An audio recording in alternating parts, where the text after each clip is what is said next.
Merci à M. Bruce, qui a idéalement planté le décor pour le débat que nous allons mener ce soir. Mais nous n'allons pas le démarrer sans dire merci à tous ceux qui ont souhaité y assister et qui apporteront leur contribution tout à l'heure. Pour ce débat, nous l'avons dit tout à l'heure, nous avons sur ce plateau deux personnalités politiques. Ils ont été présentés tout à l'heure et ce sont des visages connus de la vie politique au Bénin. Mais nous avons également deux personnalités de la société civile qui seront ici pour apporter leur part de vérité. Parce que la question dont nous allons débattre est digne d'intérêt.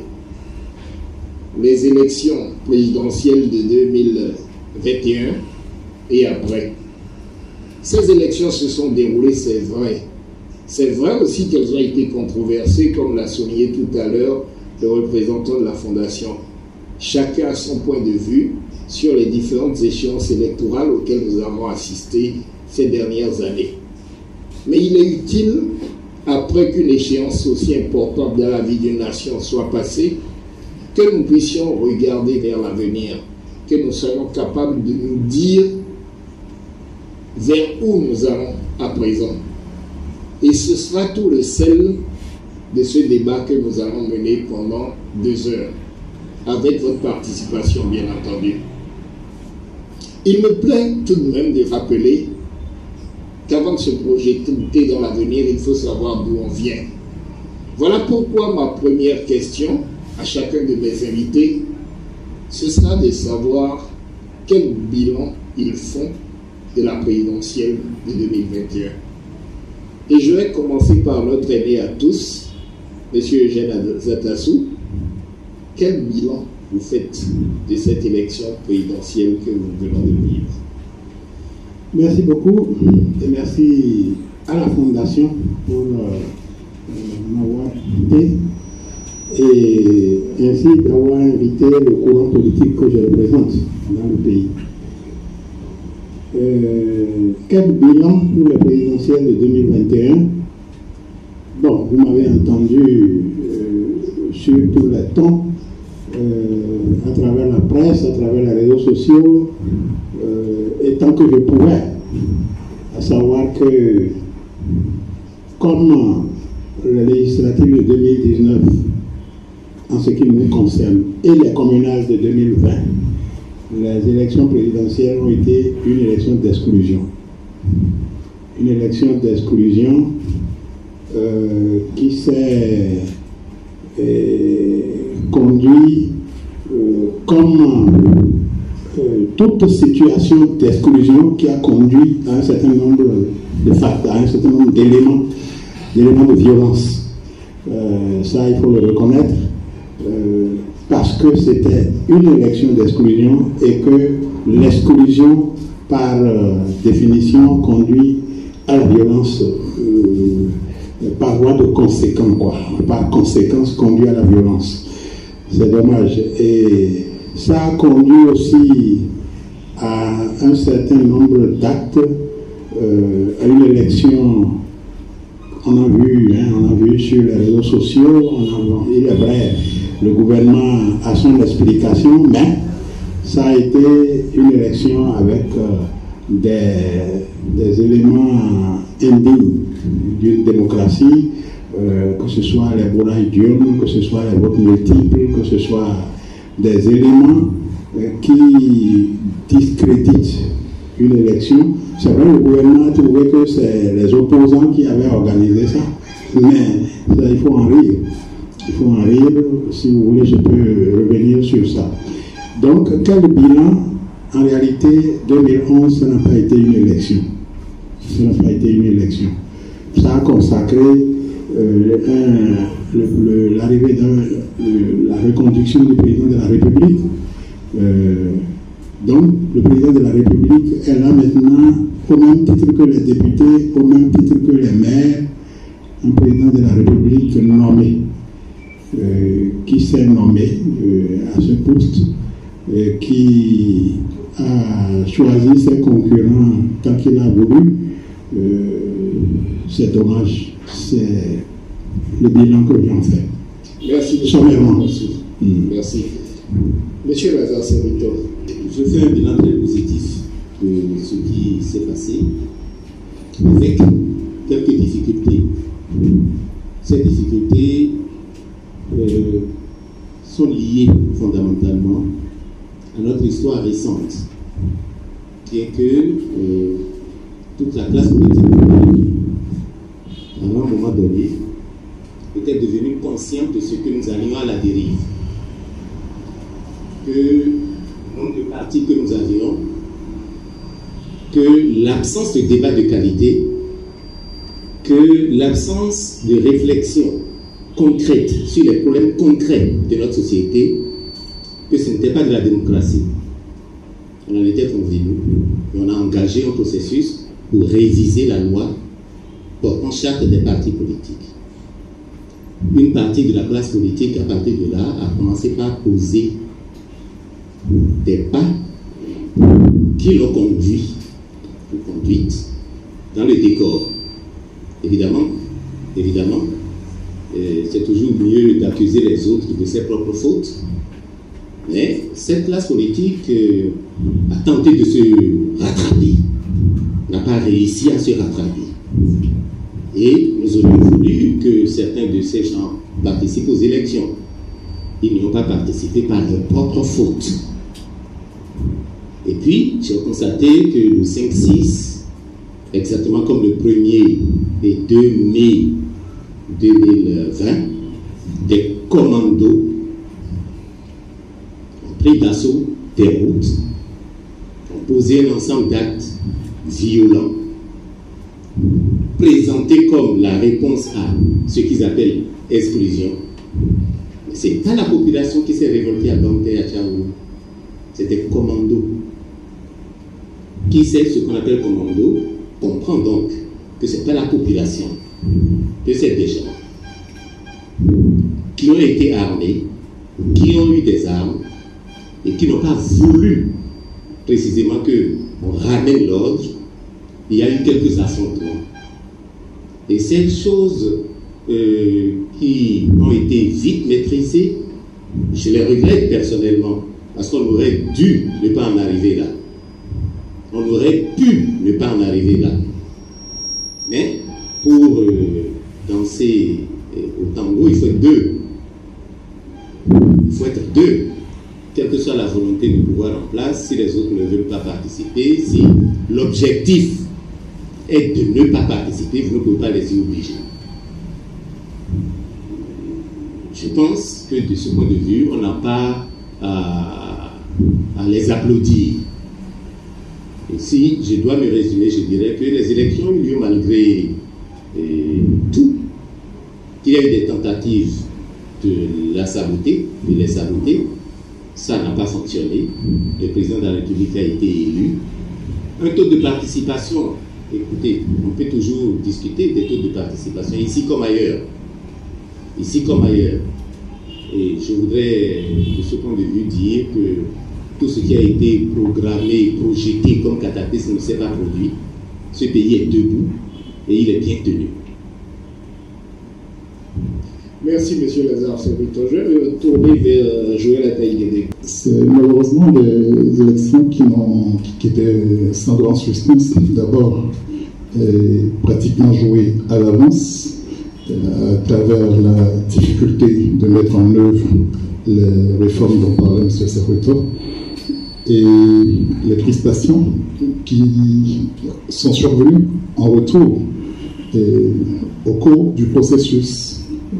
Jusqu'à la veille de l'élection, surtout pour nous qui avions des éléments sur le terrain, il y avait absolument à craindre. Et je crois qu'on a atteint un seuil de violence quasiment jamais égalé au Bénin dans l'histoire des élections du renouveau démocratique. Non pas que les élections au Bénin, depuis 1990, n'aient pas connu des difficultés, des contestations de la loi, mais celle-là était inédite dans nombre de ces manifestations. Et à l'arrivée, nous nous retrouvons également avec une participation, je crois historiquement la plus faible depuis 90, qui est peut-être liée à l'inquiétude des électeurs, au mot d'ordre de boycott, aux incertitudes en tout cas que le processus donnait à voir. Au total, je crois que les Béninois n'ont pas retrouvé l'espèce de moment festif que les élections ont souvent été dans notre pays. Et maintenant que cet écueil est franchi, que surtout force est revenue à la loi en termes de maintien de l'ordre, en termes de liberté d'aller, de venir, il va être important de viser ce qui était au plus profond, ce qui était en dessous de tout ça. Il y a peut-être eu la volonté de bloquer le processus, de le remettre en cause violemment. C'est incontestable qu'il y a eu des échanges de feu, et ça c'est intolérable dans une république que des citoyens se soulèvent avec des armes contre leur État. Mais il y a la grande majorité de nos concitoyens qui semblent avoir été pris en otage par rapport aux enjeux auxquels ils ne comprenaient plus grand-chose. Et ça, c'est de notre responsabilité commune de faire en sorte qu'on retrouve la sérénité, la liberté par rapport aux élections et même au-delà, et que la liberté soit au substrat de notre quotidien, parce qu'elle conditionne les initiatives que nous pouvons prendre, elle conditionne le bien-être d'une société. Donc on ne peut pas se satisfaire de ce qui s'est passé. Il faut chercher les moyens d'aller au-delà, de faire en sorte que ça ne se reproduise plus jamais. Merci. Merci, M. Atelier-Demé. Avec de la Rogie, vous adressez la même question. Dans le bilan que nous faisons peut beaucoup plus s'appesantir sur l'efficacité des institutions et aussi l'effectivité d'application de la loi ainsi que des principes auxquels le Bénin a adhéré tant au niveau communautaire, régional, qu'onusien. Et quand on prend en fait l'efficacité des institutions, on peut dire que il y a matière à s'intéresser sur l'avenir de la Sénat. C'est vrai, il y a une loi, il y a une nouvelle dynamique après la mandature qui s'achève à la Sénat, mais je pense que la Sénat a perdu, à mon avis, en efficacité, que ce soit au niveau de ses outils qu'au niveau des ressources humaines qui l'animent. On ne sait pas pourquoi, mais il y a 5 ans, quand le chef de l'État venait, je crois que notre OGE était l'un des meilleurs en Afrique francophone. Je crois même que nous avons été célébrés au niveau régional. Mais il faut s'intéresser de près à comment la Sénat a fonctionné ces dernières années avec ces outils pour comprendre que ce n'est pas un bon bilan. Voilà. Les leviers pour nous, quand il s'agit d'échéances électorales, c'est l'efficacité de l'organe de gestion électorale. Et sur certains aspects, ça pose problème. Je pense que ce n'est pas, on n'a peu de temps ici pour rentrer dans le détail. J'espère que, telles que les organisations intergouvernementales, communautaires, régionales ou internationales nous ont recommandé, ce serait intéressant quand même qu'on ait le moment de dialogue, le moment d'échange, pour vraiment peut-être s'expliquer, mieux comprendre quelle était leur difficulté à bien appliquer la loi, quelle était leur difficulté à renouveler les prouesses d'antan. Donc ça, la Sénat, à notre avis, en termes de bilan, je ne sais pas si c'est aussi les dégâts collatéraux de la crispation politique que nous avons traversé ces 3 dernières années. Après, il y a la Cour constitutionnelle qui a suffisamment bégayé à réguler.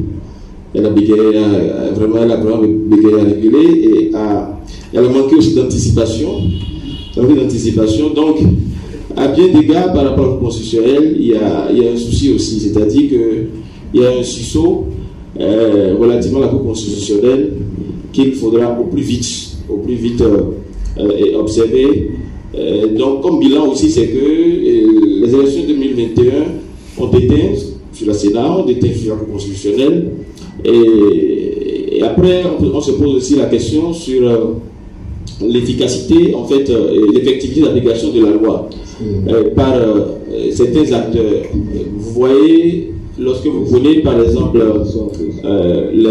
les partis politiques eux-mêmes, c'est-à-dire le fruit de la réforme du système partisan, ça c'est clair, tel que le ministre Woto l'a mentionné, c'est clair pour tout le monde. Depuis 2015, nous avions tous fait le constat que nous avions un système partisan relativement malade, certains et ça je partage. Nous avons un système partisan qui était à déghettoiser, voilà. Il y avait un diagnostic qu'on a tous partagé. Après, la thérapie c'est la thérapie qui pose problème. Je pense même que les crises qu'on a gérées ces 3 dernières années ont suffisamment tiré leur source en fait dans la volonté ou la velléité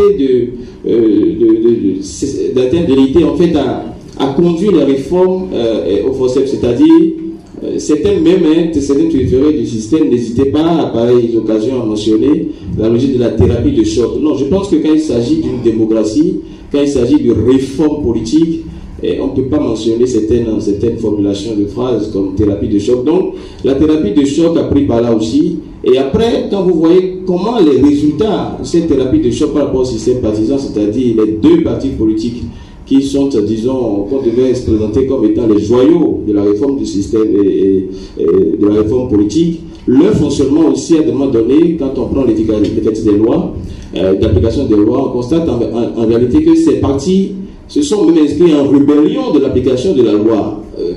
Là, ça devient encore. Donc, le bilan, vous voyez, c'est-à-dire que tout le monde y est allé peut-être en inefficacité ou en cavalcade, où vous vous dites, mais ça pose un problème. C'est-à-dire que 2021, carrément, a mis à nu certains segments clés du cycle électoral.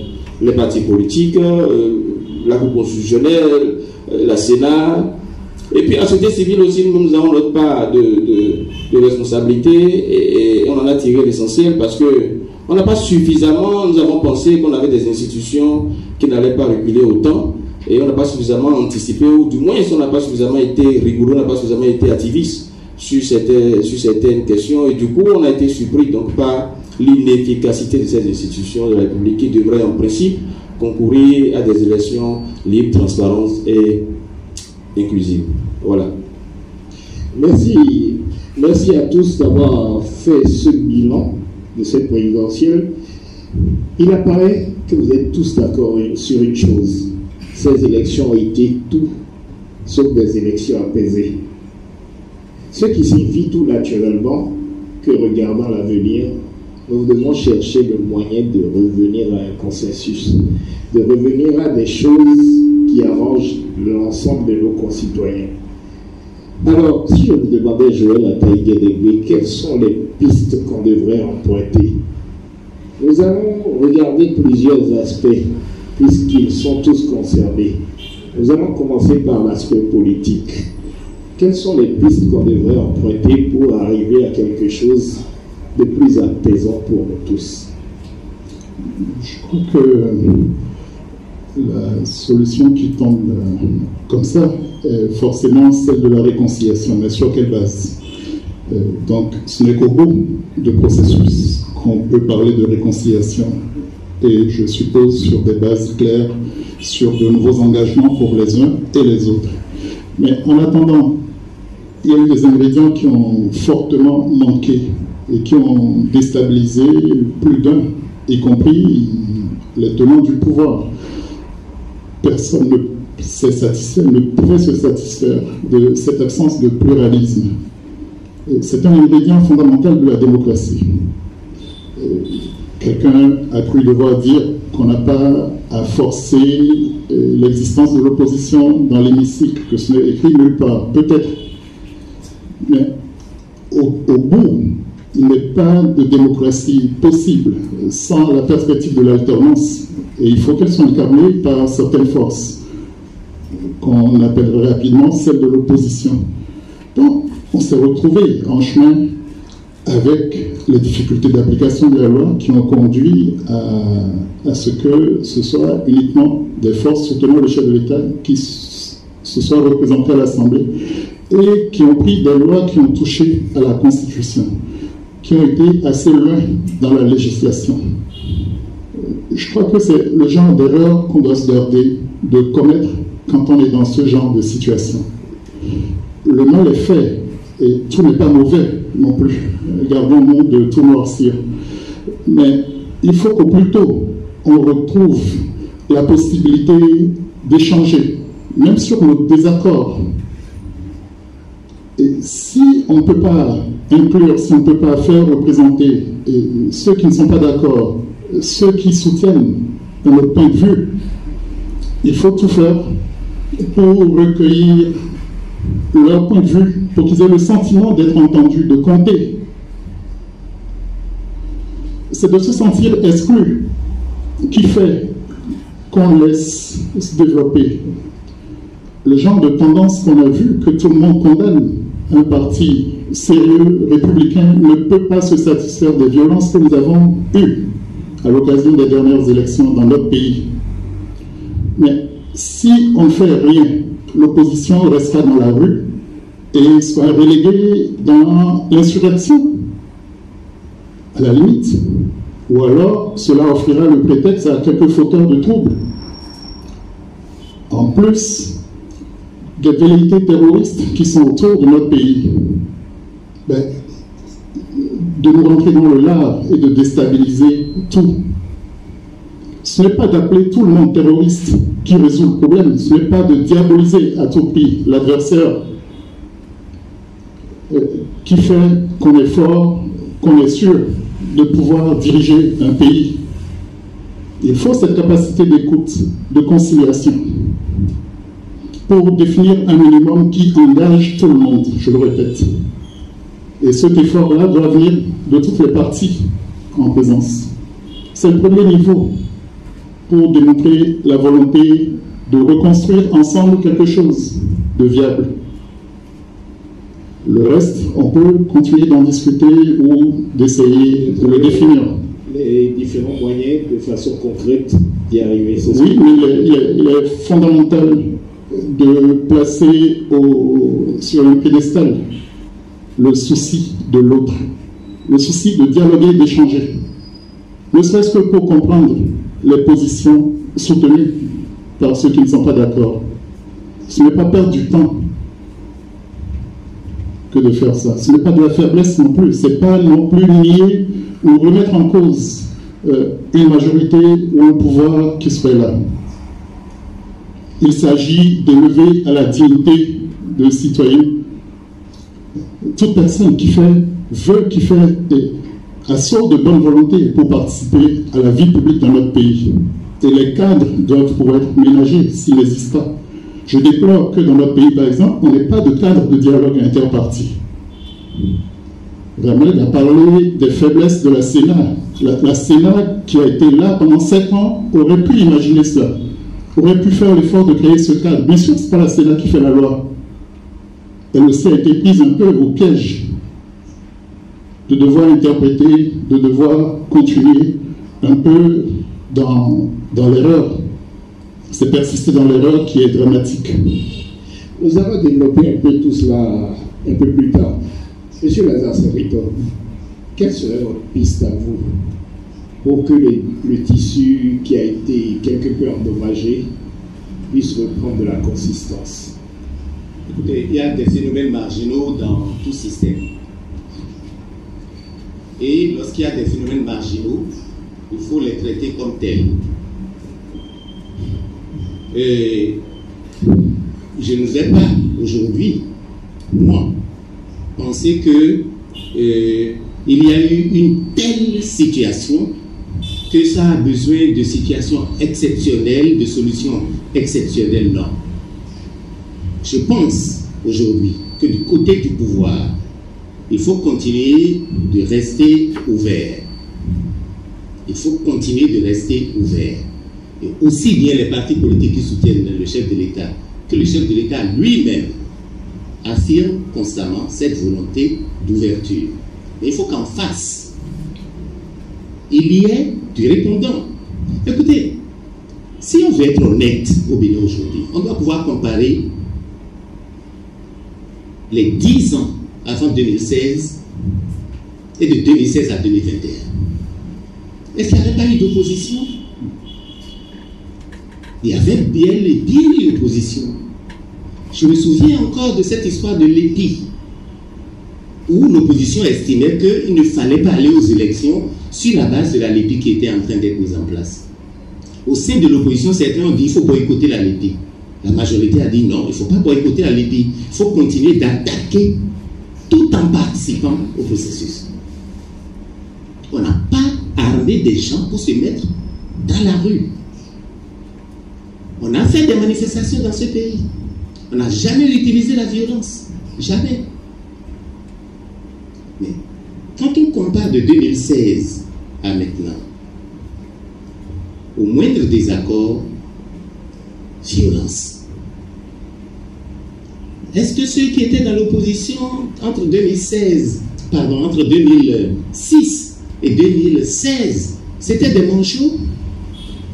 C'était pas des manchots. Ils savent faire ça, mais ils ne l'ont pas fait. Parce qu'on s'est entendu qu'il faut bâtir une démocratie. Et la démocratie exclut précisément certains moyens de lutte. Si une opposition se comporte comme un enfant gâté, il n'est pas d'accord avec quelque chose, il se met à pleurer, à tempêter, à utiliser la violence, ça c'est des enfants gâtés qui ont ce comportement-là. Il faut qu'on mûrisse finalement après 30 ans. Il faut qu'on mûrisse. Qu'est-ce qui empêchait les FCBE en 2018 de se conformer à la loi? Qu'est-ce qui les empêchait? Pour dire après qu'on nous a exclus. Qu'est-ce qui les empêchait d'aller aux élections en 2020? Parlons de parrainage en 2021. Est-ce que c'est le parrainage qui les a empêchés?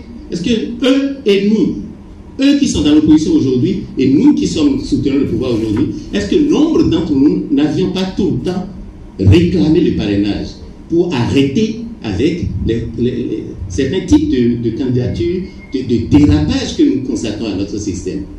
Alors qu'est-ce qui les a empêchés? Deux choses. Un, il faut rester ouvert. Deux, il ne faut pas qu'on se laisse distraire par, disons, de la fantaisie. Il y a un certain nombre de revendications que l'opposition exprime, où quand on les écoute, on a envie de sourire. Mais si c'est le dialogue, en termes de écouter l'autre, n'oubliez pas qu'après mai 1er 2019, on a tenté de discuter. Les gens qui, à l'époque, remplissaient les conditions, c'est-à-dire être au moins légalement constitués, ont été appelés. On a discuté. On a ouvert la discussion. Et puis, on a dit qu'il faut faire amnistie, ceux qui ont fait violence, il faut laisser tomber. On laisse tomber. On vient en 2021 et ça recommence. Ce n'est pas le produit de l'exclusion. C'est le produit d'une certaine perception du pouvoir. Si je ne suis pas au pouvoir, je dois faire de la violence. Et le camp, et c'est le moment d'interpeller d'ailleurs mon aîné que je connais très bien et qui doit comprendre, qui doit être d'accord avec moi, qu'il y a des hommes politiques, des leaders politiques qui sont profondément violents et entraînent les autres à leur suite. Il faut avoir le courage de leur désobéir. Il faut avoir le courage de désobéir aux leaders qui sont profondément violents. Ils sont violents quand ils sont au pouvoir, ils sont violents quand ils sont dans l'opposition et érigent la violence en mode de gestion et de discussion avec les autres. Il faut arrêter avec ça. Monsieur Lazare Ferrito, vous avez interpellé M. Azatassoui, il va vous répondre. Voilà, oui, je vais... Mais ne perdons pas de vue la question que j'ai posée. Que devons-nous faire? Oui, que devons-nous faire pour nous en sortir? En fait, l'exclusion de la tendance que je représente dans le pays a été orchestrée et savamment menée et imparable. Je vais vous l'expliquer en quelques petits points. En 2019, pour les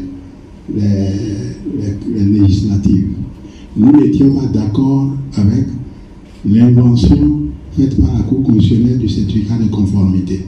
Nous avons dénoncé. Mais nous avons produit tous les dossiers pour avoir le certificat de conformité. Tout était prêt. Nous avons déposé les dossiers au ministère de l'Intérieur pour avoir le certificat de conformité. On nous a fait des corrections. Et puis, au moment décisif, silence. Nous avons même envoyé un dossier au ministère de l'Intérieur pour dire, mais nos dossiers sont bons, on a déjà corrigé. Pourquoi on ne nous répond pas? Ils ont refusé de recevoir le dossier. Vous voyez? Et tout est resté comme ça. Le calme plat, les délais sont passés. Tous les délais sont passés. Le délai du dépôt des candidatures pour les élections, le délai du 17 mars pour les partis qui étaient constitués avant la loi. Et puis après, on nous dit, bon, c'est bien, en fait, vos dossiers étaient bons. Et faites un congrès, changez certains responsables, on va vous donner votre récépissé. Oui. Donc, nos dossiers étaient bons. Les roupets, ceux qui ont fait la scission après, n'ont rien ajouté que d'exclure un certain nombre de responsables qui, à l'époque, effectivement, on avait dit qu'ils avaient des noms, on n'était pas d'accord. Il n'y avait pas de condamnation, il n'y avait rien qui nous obligeait à les enlever de la direction. Nous avons estimé dans ce débat-là que c'est leur posture politique qui fait qu'ils ont ces problèmes et que nous, on ne pouvait pas les sanctionner. Bon, par rapport, nous ne pouvons pas accompagner leurs sanctions. Bon, les autres ont été entrepris, ils ont fait ça et c'est rien que ça qu'ils ont fait pour avoir le récépissé. Aucune pièce n'a été ajoutée au dossier que nous avons déposé depuis décembre. Plus rien n'a été ajouté. Donc, ce n'est pas qu'on ne voulait pas. On a tout fait pour. En 2020, il a dit pourquoi on n'est pas allé au communal. Pourquoi est-ce qu'on a boycotté les communales? Non. Il y a eu la crise au sein du FCBE. Des sages ont conseillé à nos deux tendances au sein de FCBE, bon, faites tout, allez aux élections. Après, vous pouvez discuter, faire un congrès et décanter. Nous avons été tous d'accord. C'est pour ça que nous avons mis en place un comité paritaire pour faire tous les dossiers. Leur tendance ne pouvait pas faire les dossiers sans la nôtre, complètement, à moins de faire du remplissage. Le dernier moment, le jour du dépôt, ils ont pris les dossiers, sont allés se cacher quelque part et ils ont extrait tous les nôtres. Ils ont extrait tout ce qui était à même de gagner, qui était posté et qui était de notre tendance. C'est ça qui a provoqué la démission du président Donnay, la démission de certains nombres et la création. Donc, il y a eu une orchestration de notre exclusion. Et quand je suis le débat du ministre Lazare Serpeton pour dire qu'est-ce qu'on peut faire, moi je disais il faut qu'on se rasseye. Il ne s'agit pas seulement de dire on va corriger les lois, puisque les autres en face ne se reprochent rien. Ils ne reconnaissent pas cette orchestration d'exclusion. Les violences, c'est vrai, ça est parti en crescendo. Mais qu'est-ce qui s'est passé? Le 1er 2 mai 2019, il y a eu manifestation, c'est un endroit limité. Et il y a eu tir à balles réelles. Des gens ont été abattus. Une femme de 7 enfants a été abattue. Mais le problème, c'est quoi? Quand vous procédez comme ça, les autres, les manifestants par la suite, qui sont contraints de manifester par rapport à l'exclusion, eh bien, ils se disent on va nous abattre.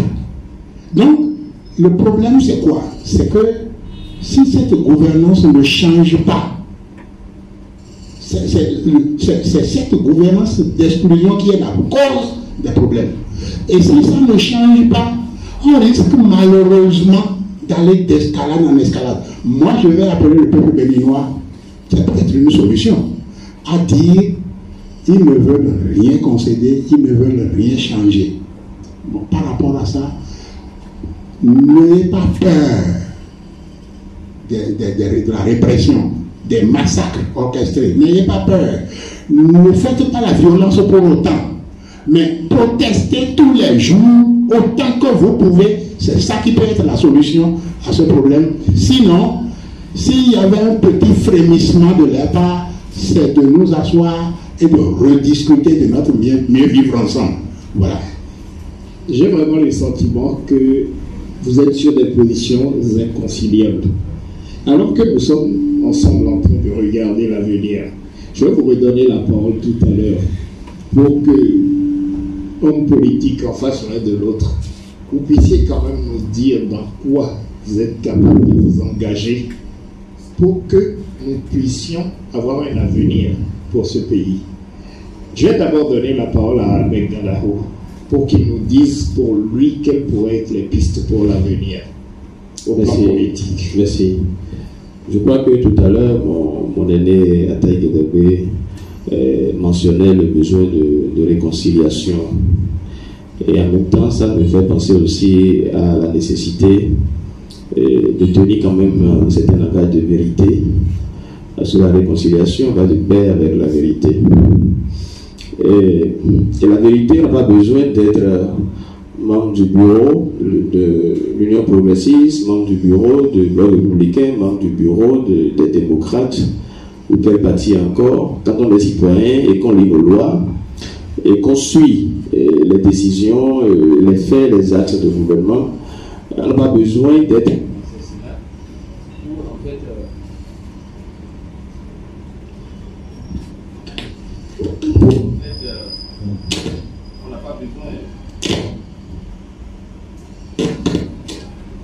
Allez-y, allez-y, on va... On n'a pas besoin d'être assassinat pour en fait avoir certains regards. Depuis les affaires, depuis quelques minutes... Allez-y. Depuis quelques minutes, on parle de violence. C'est quelle violence on parle? Il y a ce que... Il y a peut-être une force ou bien une capacité de résistance que certains ont développée. Et c'est pourquoi peut-être sur politique, on est la société civile. Parce qu'en réalité, il y a une autre forme de violence et qui est lisible dans les lois, qui est lisible dans les faits de certaines institutions. Et certains qui travaillent sur les crises politiques et consorts, qui ont travaillé en tête sur la violence, pourraient vous parler au mieux de ce qu'on met dans les violences symboliques. Tout ce qui a été fait par les lois, les actes de gouvernement et autres relève de la violence symbolique. Et cette violence-là, on va en parler quand et où? C'est pour ça, je pense que si vous lisez en fait les déclarations, que ce soit de la CEDEAO, de l'UNOAS par 2 fois, de l'Union africaine, de l'OIF, vous lisez les déclarations, vous verrez en fait que dans l'appréciation du contexte, ils ont tous constaté en fait le défaut de consensus dans le cadre de la réforme politique au Bénin. Ils l'ont tous constaté. Et dans les recommandations, ils sont tous revenus sur le besoin du dialogue. Certains sont allés plus loin en citant les parties prenantes à ce dialogue qu'ils préconisent. C'est-à-dire, on a peut-être peu de temps, mais c'est important de retourner quand même en 2018. Septembre 2018, chaque des partis politiques, des personnes morales, juridiques, se sont vus dans la loi remise en cause sous moratoire de 6 mois. On peut dire que moi, acteur politique au Parlement en septembre 2018, j'aurais jamais cédé, j'aurais jamais accepté que ma personne morale soit remise en cause. Nous pouvons, en tant associations politiques convenu nous-mêmes de mettre fin à l'existence. Mais on ne peut pas accepter, certains l'ont fait, en rejoignant les grands ensembles, l'ordre et consorts, ainsi de suite. Mais on ne peut pas, déjà dans une loi, faire la concession, c'est-à-dire que la personnalité morale juridique acquise soit remise en cause sous moratoire. C'est déjà, pour moi, et c'est ça la particularité des acteurs politiques, c'est déjà pour moi un consensus unique, un compromis unique et unique qui va s'avérer plus tard pour certains la compromission. Septembre 2018. Mais ils y sont allés entre eux, entre bons copains de la mouvance et de l'opposition au Parlement. Ils font ça. Et puis, coup de tonnerre dans un ciel sans nuage, il y a un recours à la Cour constitutionnelle. Et puis, on met fin, c'est-à-dire on suspend le moratoire et on sort le certificat de conformité. Parce que le moratoire devrait expirer en mars. Les gens devraient déposer leur dossier pour les élections législatives, je crois 26 ou 27 février 2019. Donc, l'application de la loi, et c'est pour ça que je dis, la classe politique, si elle a eu un consensus au Parlement en septembre 2018, la décision de la Cour constitutionnelle, dont la légitimité demeure encore discutable, parce que la Cour constitutionnelle rend des décisions de légitimité, des décisions de légalité. Et cette décision de légitimité en est tellement une, le débat peut encore se faire, je l'ai souvent avec certains. Donc, la Cour à cet instant précis a rendu cette décision-là. Mais cette décision de fait venait en réalité, pas de fait de juré, venait en fait mettre fin à la jouissance du moratoire consenti dans la charte des partis politiques.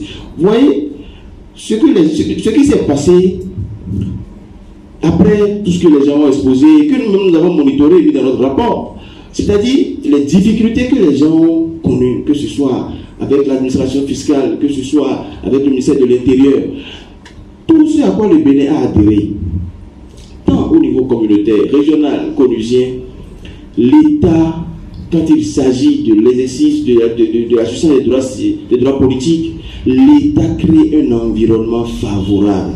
L'État facilite. L'État n'est pas un obstacle. L'État s'abstient, c'est-à-dire de déranger la justice de ses droits. C'est-à-dire que tout ce qui s'est passé et qu'on a observé de loin, sans être dans leur cénacle, parce que les acteurs politiques au Bénin, faites attention à eux en échangeant avec eux. Ils sont capables des pires compromissions. Des pires compromissions. Donc, nous, de notre position, rien qu'en lisant la loi, rien qu'en observant le fait, rien qu'en lisant les décisions, rien qu'en suivant l'actualité, je dis, mais c'est quand même pas possible. Au regard de l'adhésion du Bénin à certains principes, c'est pas possible qu'on en vienne à ce niveau de compromission. Donc, c'est important qu'on ait du recul et qu'on s'assieye et qu'on ait un langage de vérité sur comment les choses ont été conduites. Vous voyez, parce que justement, en 2019, tout à l'heure, de façon implicite, le dialogue du 10 au 12 octobre 2019 a été évoqué. Quel était l'autre du dialogue-là? Un dialogue du genre avec ce qu'on a vécu devrait quand même poser aussi le problème de certaines pratiques institutionnelles. Pourquoi telle institution à tel instant s'est écartée de la loi? Pourquoi telle institution à tel instant a eu telle pratique institutionnelle? Pourquoi? Mais l'autre jour, c'est tout comme si, bon, il faut aller toucher la loi. Or, ce que nous avons vécu en 2019, non seulement, c'était beaucoup plus de la mauvaise application de la loi, quoique déjà critiquable. Donc, ça dit que je voudrais vraiment, nous faisons les recommandations, c'est-à-dire au dialogue, faites pas tous ceux qui nous ont observés de l'extérieur du Bénin, depuis le niveau communautaire jusqu'au niveau onusien, mais nous voudrions vraiment que le langage de vérité, que la chronologie des faits soit faite de la manière la plus neutre. Il faut s'asseoir, il faut aller au dialogue. Il faut nécessairement se regarder. Vous avez chacun fait vos observations, votre appréciation de la situation, chacun à votre manière. Mais ce que nous disons, c'est qu'il nous faut avancer. Ce que nous disons, et vous êtes tous d'accord encore une fois là-dessus, c'est qu'il faut se regarder et se parler. Alors, par où commence-t-on? Monsieur Lazare Soweto. Par où on commence? C'est ceux qui ont des problèmes qui commencent par les résoudre. Et ceux qui ont des problèmes qui commencent par les résoudre. Monsieur Lazare Serrito. Oui. Vous êtes dans une position où vous êtes dans un camp. Et ce n'est pas parce que vous êtes dans un camp qu'il faut éviter, qu'il faut demander que ce soit le camp d'en face qui nécessairement... J'ai dit tout à l'heure que tous les partis qui soutiennent l'action du chef de l'État et le chef de l'État lui-même restent ouverts. J'ai dit ça tout à l'heure. Oui. Voilà pourquoi je vous demande...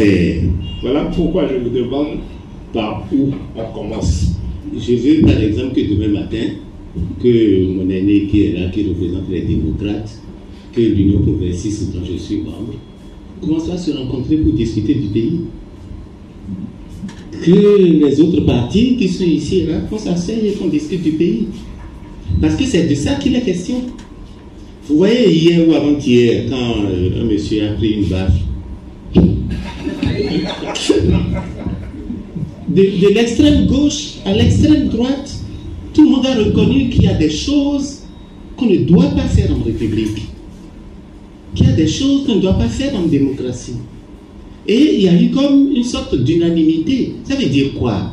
Que ce n'est pas sur tout qu'il faut avoir des désaccords. Les choses sur lesquelles nous avons des accords, commençons par en discuter. Je ne souhaite pas, et je le regrette pour mon jeune frère Ganapo, qu'il est comme repère les organisations internationales, machin, tout ça. Mes repères ne sont pas là-bas. Mes repères sont ici, au Bénin. C'est-à-dire qu'il y a un parti qu'on appelle les démocrates, animé par des êtres humains vivants.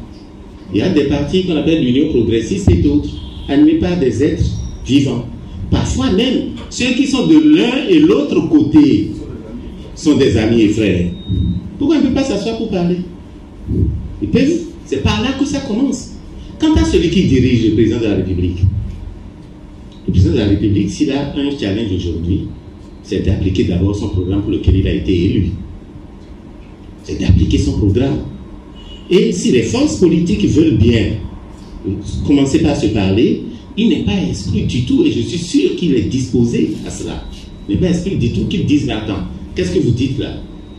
Si vous êtes d'accord que telle chose pourrait nous permettre d'améliorer notre vivre ensemble, pourquoi pas? Il le ferait.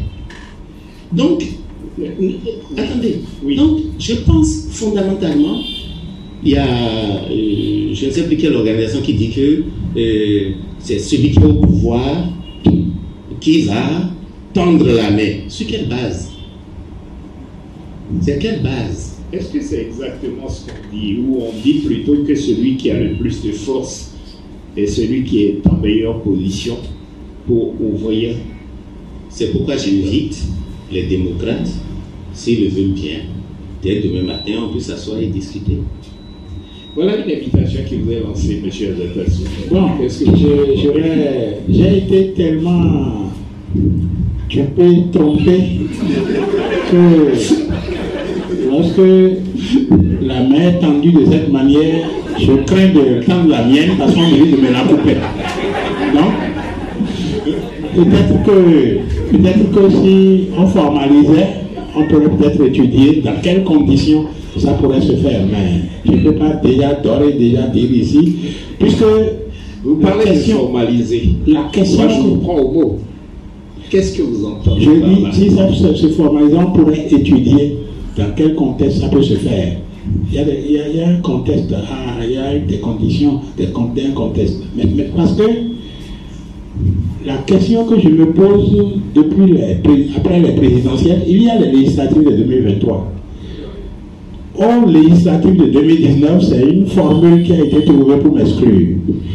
En 2020, c'est une autre formule. En 2021, ça a été une autre formule. Je me demande à quelle autre formule on réfléchit. Donc, c'est ça le problème. Je vous en prie. On n'est pas en confiance. Quand les gens disent non, c'est nous, s'ils veulent bien se coucher, ça va, on va dire, s'ils ne veulent pas. Mais il y a un contexte, il y a une pratique, il y a une histoire très récente qui fait que moi, je ne peux pas me jeter dans les bras de gens qui ne calculent que comment m'égorger. Vous comprenez? C'est ça la difficulté dans cette affaire. Allons plus loin que ça, M. Azata, si vous le permettez. Nous comprenons vos suspicions, nous comprenons votre méfiance. Mais vous avez prononcé un mot tout à l'heure, vous avez dit il faut formaliser. De votre point de vue, quelle formule, je dirais quelle bonne formule on pourrait emprunter qui vous mette dans les dispositions d'aller vers ceux qui tendent la main? Comme le dit M. Serruito. Moi, j'aurais préféré d'abord que ce soit le chef de l'État qui, du haut de sa responsabilité, nous dise il faut qu'on se voit. Et que nous disions dans quelles conditions ça peut se faire. Les conditions sont simples. Il faut décrisper. Vous me voyez sur un certain nombre de télé, un certain nombre de radios. Quand je finis, que je sors de là, je dis bon, qu'est-ce qui va advenir, je ne sais pas. Je dis, je ne sais pas. Parce qu'on continue de faire des arrestations jusqu'à demain là. Récemment encore, il y a eu des arrestations. Bon, mais si c'est quelque chose qui est créé de cette manière, qui a donné ça, et que vous vous donnez le bon droit de ramasser, d'embastiller, et que maintenant vous dites aux autres qui sont un peu libres là, libres pour le moment d'arriver, nous ne savons pas si c'est pour les conduire après. Vous comprenez? Donc il y a des conditions qu'il faut créer, il y a des conditions de détente qu'il faut créer pour permettre la discussion. Voilà. C'est surprenant. Oui, c'est surprenant. Comparons. C'est-à-dire, on n'aura pas la vérité de notre situation dans notre pays si on ne comparait pas. On avait les mêmes suspicions. Entre 2006 et 2015, on avait les mêmes suspicions. On se méfiait de la gouvernance qu'il y avait. Parce que quand le monsieur va à la télé, les propos qu'il sort étaient des propos qui n'étaient pas pour caresser. D'accord? Et on craignait justement d'être égorgé, mais ça ne nous avait pas empêché d'écrire et demander qu'on fasse un dialogue, qu'on discute. Et on a même dit les conditions dans lesquelles ça peut se faire. On l'avait fait dans ce pays. Et ils étaient au pouvoir. Et leur comportement par rapport à ça, c'est d'accepter du bout des lèvres, mais d'empêcher que ça se réalise. Vous voyez? Mais quand on compare, et quand on en arrive là, il y a une chose que je vais conseiller à mes camarades, parce que c'est des camarades à moi. Ils ne sont pas tous mes camarades dans leur parti. Et il y a certains dedans dont je connais les convictions profondes. D'accord? Ce que je demanderai à mes camarades, c'est deux choses. Il faut arrêter les fantaisies et faire de la politique. Il faut arrêter les fantaisies et faire de la politique. Est-ce que je pouvais expliciter? Ce que j'appelle fantaisie, par exemple. On vote une loi en juillet 2018. Je ne vais accuser personne. En juillet 2018, la loi disait 6 mois après, il faut faire la mise en conformité. Comme ça s'est passé en 2002-2003. Ce n'est pas la première fois qu'on a voté, qu'on a changé notre charte des partis. Juillet. Comptez bien de fin juillet, vous constaterez que on doit avoir fait, les nouveaux partis doivent s'être mis en conformité par rapport à la loi avant le dépôt des dossiers. Je ne vais accuser personne encore une fois. L'administration du Parlement, dirigée à l'époque par qui vous savez. Qui était-ce? Je ne sais pas. A gardé le dossier, ne l'a pas transmis au gouvernement jusqu'à mi-septembre. L'administration du Parlement. Jusqu'à mi-septembre. Je n'ai pas de démocrate. Jusqu'à mi-septembre. Et c'est puisqu'on ne peut pas promulguer si on n'a pas la loi sous la main. Et une fois que c'est arrivé à la mi-septembre, promulguer le 17 septembre, dès le jour où c'est arrivé, les 6 mois tombaient au lendemain du jour où on devait déposer les dossiers. Ça signifie quoi? sciemment ou inconsciemment, volontairement ou involontairement, la loi qui avait été votée par nous tous, des situations étaient créées pour qu'on ne l'appliquât point. Conséquence, il y a eu le recours à la Cour constitutionnelle qui est chargée de réguler la vie des institutions. La volonté générale, c'était qu'on aille aux élections avec la nouvelle loi. Mais il y a eu ce qu'il y a eu. Et on voyait que visiblement, on ne pouvait pas aller aux élections avec la nouvelle loi. Pendant ce temps, certains élevaient derrière des protestations pour dire « Ah, on n'a pas besoin de la nouvelle loi. Ah, on n'a pas besoin de ceci. Ah, on n'a pas besoin de cela. » D'où l'idée que la Cour constitutionnelle a sortie, qui dit, même ce n'est pas les quelques jours là, parce que le nombre de jours, ce n'est pas 3-4 jours. Donner un certificat de conformité, ça veut dire, vous ne prétextez pas de ce que le jour où on doit déposer les dossiers, ça tombe à tel jour, c'est-à-dire 1 ou 2 jours après les délais, disons, constitutionnels prévus par la loi. Ne prétextez pas de ça pour ne pas aller faire votre mise en conformité. Et on dit, d'où vient ce papier? Mais ça, ce papier vient d'une institution de la République qui, face à la situation qui était créée, à mon avis, était en bon droit de dire, ne prétextons pas de 1 ou 2 jours pour remettre en cause les efforts. Et lorsqu'on dit, on ne va pas se mettre en conformité, c'est ça que j'appelle caprice. C'est ça que j'appelle enfantillage. C'est ça que j'appelle fantaisie. Sortons de la fantaisie pour faire de la politique. Premier point, vous en aviez 2. À un moment donné, on devrait aller aux élections. On a appelé les camarades au Parlement pour dire, écoutez, le chef de l'État a appelé tout le monde pour dire, entendez-vous, selon les règles de la CEDEAO, 6 mois avant les élections, on ne peut plus rien changer. Entendez-vous pour changer quelque chose. Ils se sont entendus au Parlement. Ils ont même signé un accord. Ils ont paraphé le document. Vlan, c'était un mardi. Le mercredi, le président de l'Assemblée nationale a consulté des constitutionnalistes et puis 2 anciens chefs d'État se sont concertés le mercredi là et Vlan, il retire l'accord sur la base duquel ils auraient pu aller faire les changements qu'il fallait pour qu'ils puissent aller aux élections. Ils retirent leur signature. C'est-à-dire les 2 qui représentaient l'opposition avaient signé ensemble avec les gens de la mouvance. Ils ont retiré. Alors, dans des choses du genre, il y a des problèmes. On veut les résoudre. Venez, asseyons-nous, entendons-nous sur quelque chose. Après, on se retire. C'est ça que j'appelle de la fantaisie. Ce n'est pas de la politique. Ce pays n'a pas les moyens de s'offrir de la fantaisie. Je vais laisser M. Azantassou répondre sur cette question. Oui, qui apparemment constitue de part et d'autre des blocages. Oui, chacun a l'impression qu'il doit douter de l'autre. Non, oui. Moi, ce n'est pas une impression, je suis certain que je dois douter. Pourquoi? Parce que ce dont il parle là, le certificat de conformité, c'est vrai, on a dénoncé. Mais je vous ai dit qu'on a fait tous les dossiers avant terme. On s'est dit, c'est la loi, il faut l'appliquer. On a tout fait avant terme.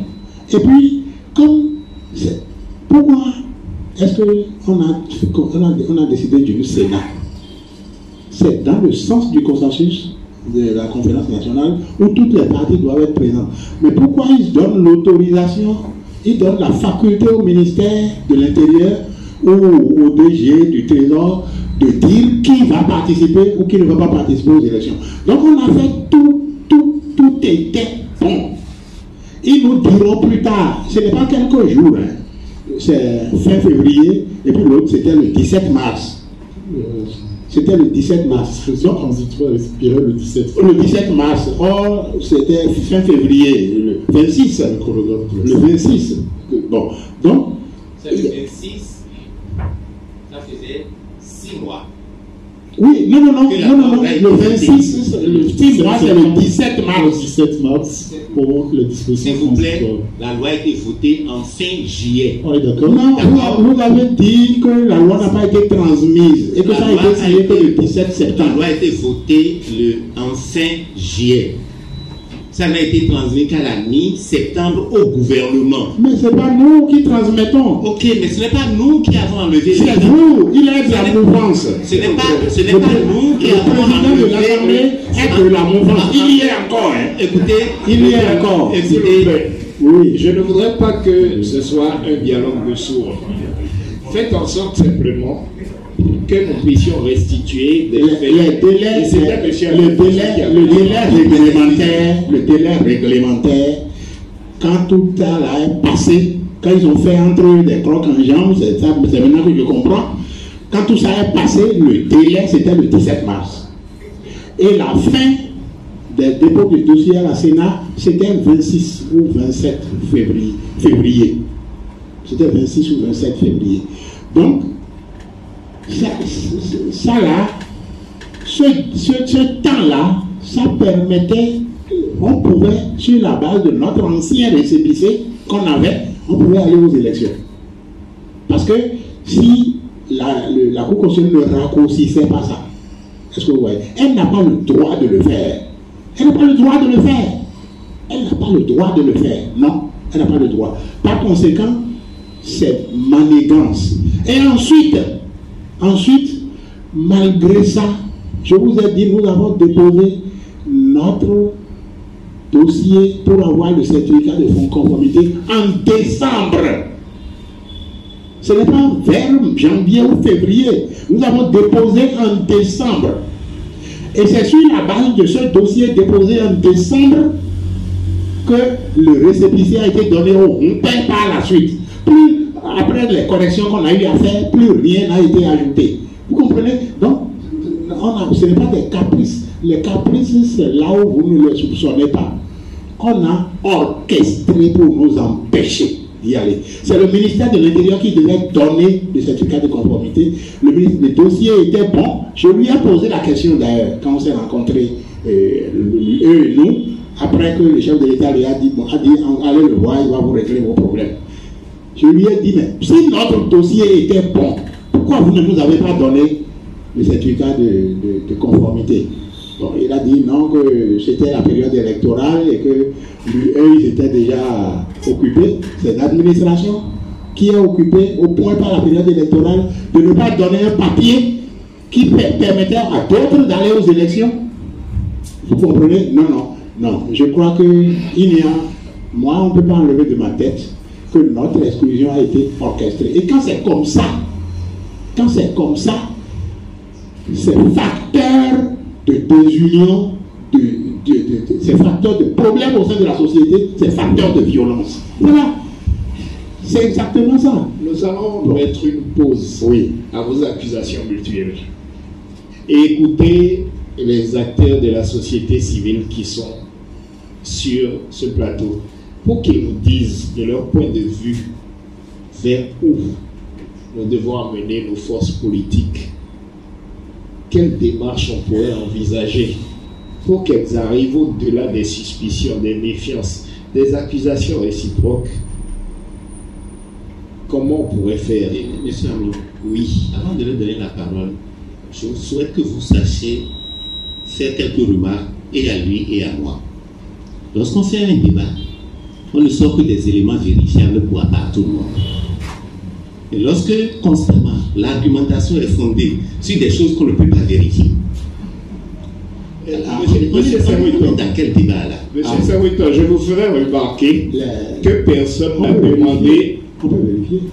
Je vous ferai remarquer que personne n'a demandé la vérification de votre argumentaire. Non, mais je sors des éléments que tout le monde peut vérifier. Je voudrais simplement, en ce moment-là où nous sommes sur ce plateau, je ne crois pas que quelqu'un puisse effectivement sortir les éléments de vérification de ce que chacun avance.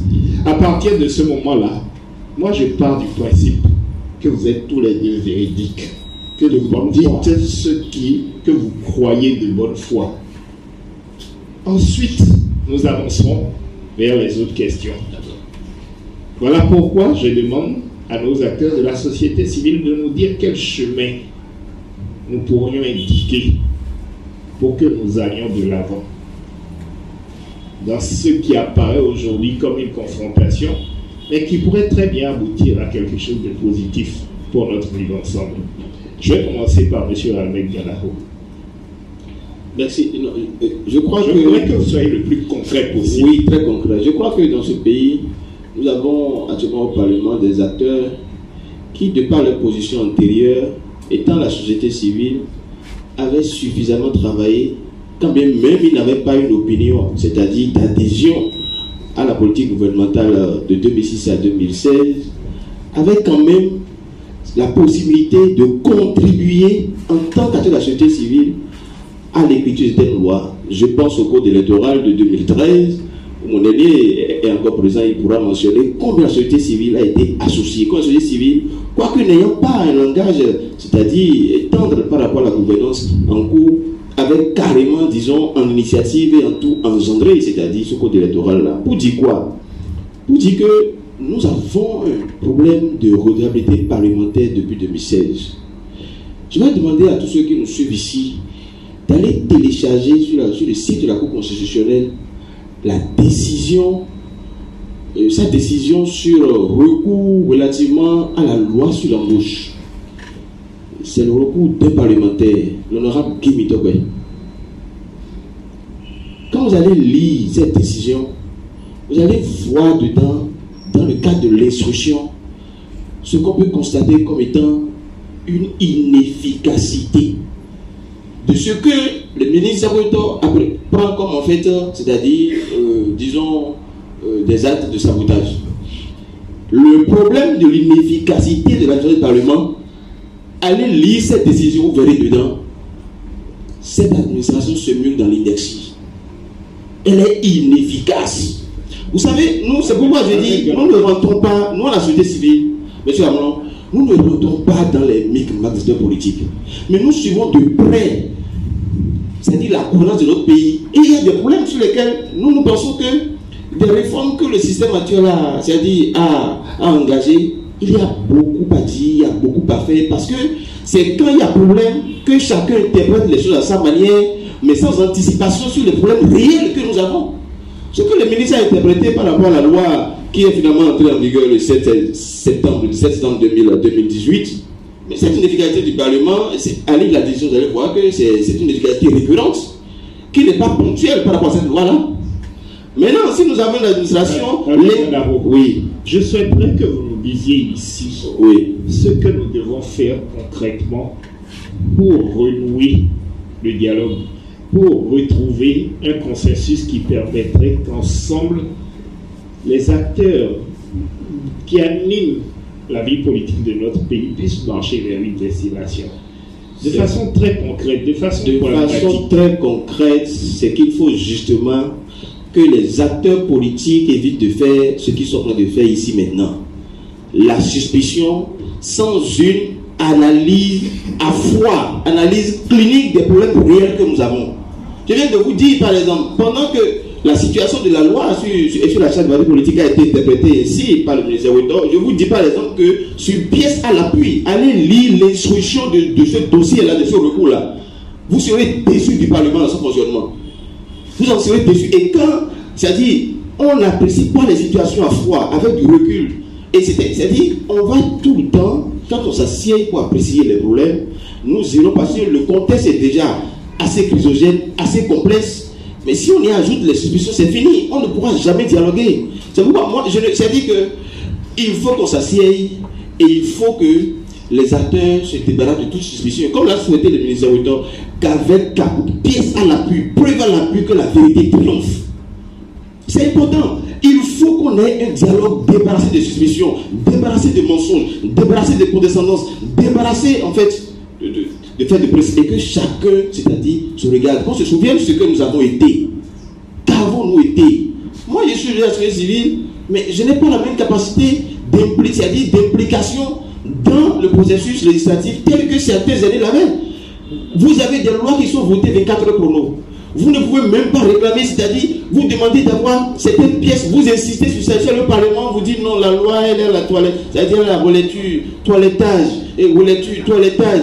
Après, dans ça par la constitutionnelle, vous avez une décision ainsi de suite. Vous ne pouvez plus en ce moment intervenir, parce qu'on vous dira, autorité, juge, on vous dira si. C'est-à-dire que, en fait, ce qu'on vit là, tout ce qu'on vit là, c'est un ensemble. On se retrouve avec une loi, avec un parrainage qui ne repose sur, c'est-à-dire dans son modus operandi, sur aucune norme, parce que la décision du 20 novembre de la Cour constitutionnelle de la Sénat, qui définit le modus operandi et du parrainage, depuis quand la décision de la Sénat rentre dans le corpus légal par rapport à la Est-ce que je peux vous résumer en disant c'est pour dire en fait que nous devions, au-delà de tout ce que nous disons là, examiner plus au fond les faiblesses institutionnelles. De façon très froide, qu'on soit vraiment froid à apprécier sans verser dans certaines considérations. Parce que nous, de notre position dans la société civile, nous sommes, contrairement à ce que les gens pensent, nous les observons et nous notons tout, nous analysons tout au prisme de nos lois et des principes que nous avons adhérés, parce que justement notre constitution, à travers la 647, nous a suffisamment arrivé à ces institutions internationales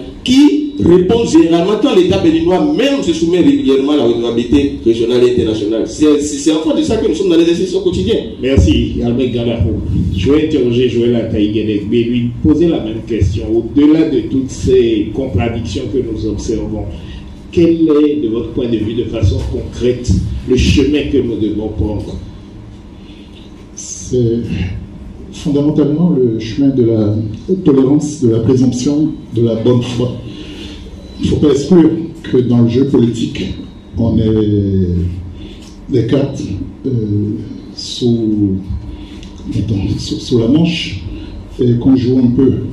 Mais il est fondamental qu'on présume de la bonne foi de chacun, qu'on élève l'autre à la dignité d'un acteur, d'un partenaire responsable avec lequel on cherche à construire quelque chose.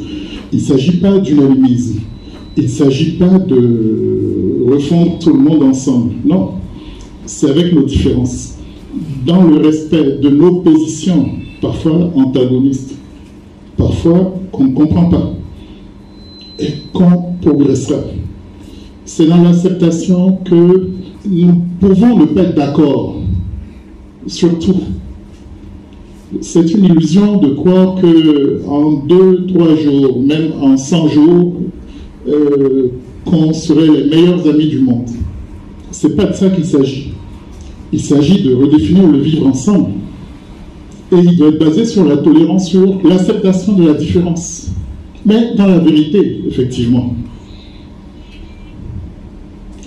Parce que le mensonge, même s'il est corrigé après, a déjà eu son effet. Donc nous devons apprendre à avoir ce minimum de civilité les uns envers les autres. Et moi je ne doute pas de la volonté des uns et des autres d'y parvenir. Malgré les postures, c'est dans l'ordre des choses aussi.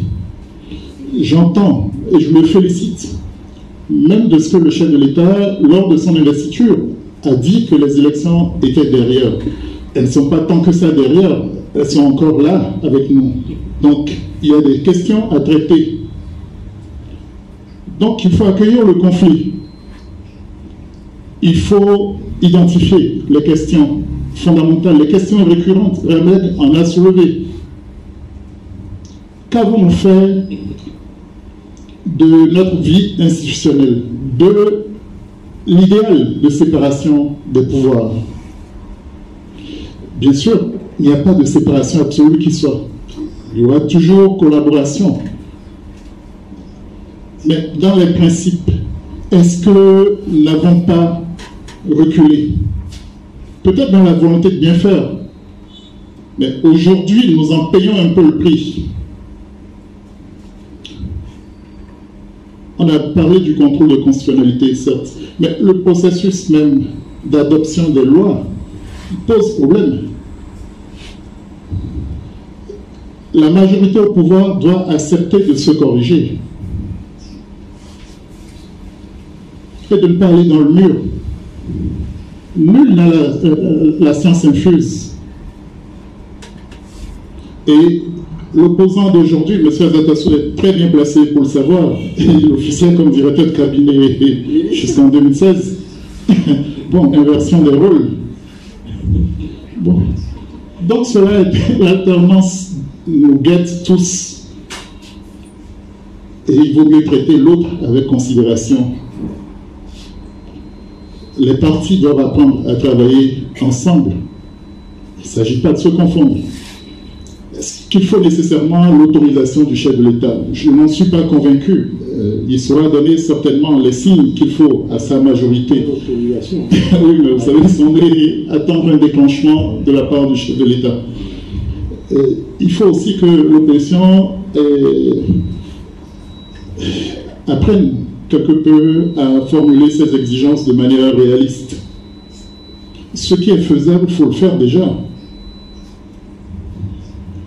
Et il n'est pas impossible que, dans le contexte actuel, où nous sommes à moins de 2 ans des prochaines législatives, nous prenions les résolutions de faire de ces législatives un nouveau point de départ pour notre démocratie. Mais avec des lois connues de tous à l'avance, convenues sur l'essentiel, corrigées dans ces biais, dont tout le monde convient peu au coup. On ne peut pas être fier de continuer avec cet attirail-là.